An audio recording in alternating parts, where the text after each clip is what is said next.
I used to think my friend Alex's jokes were the best thing about hanging out with him. He could turn any conversation into a comedy routine. He'd crack us up with impressions of our boss, Mr. Johnson, and we'd all be in stitches. I loved being around him because he made everything feel lighter. But sometimes I'd catch him staring off into space, his smile frozen on his face. I'd ask him what was wrong, and he'd just shrug it off, saying he was fine. One night, we were at a bar, and Alex spent $200 on drinks in a few hours. I joked that he was trying to buy the whole place, but he just laughed and said he was celebrating a good week. I started to notice that whenever things got serious, Alex would make a joke to deflect. Like the time his girlfriend, Rachel, tried to talk to him about their future, and he cut her off with a joke about marriage being like a game of Jenga. I was at his apartment one day, and I saw a bunch of empty vodka bottles in his trash can. I asked him if he was okay, and he just said he was stressed about work. But then I saw his bank statements on his kitchen counter, and I was shocked. He was spending over $1,000 a month on booze and partying. I felt a pang of worry, but I pushed it aside, thinking he could handle it. It wasn't until we were at a party,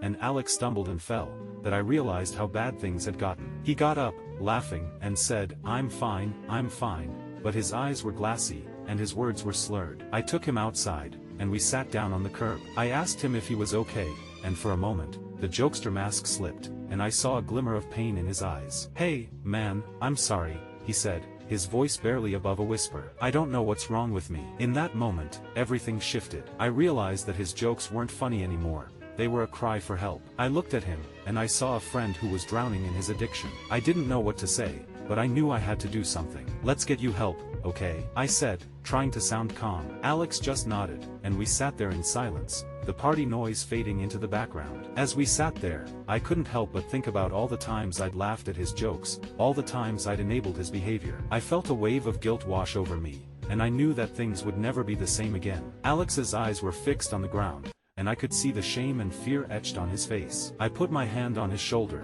and he didn't pull away. We just sat there, the only sound being the distant music and the quiet hum of the city. It was a moment of silence that felt like a reckoning.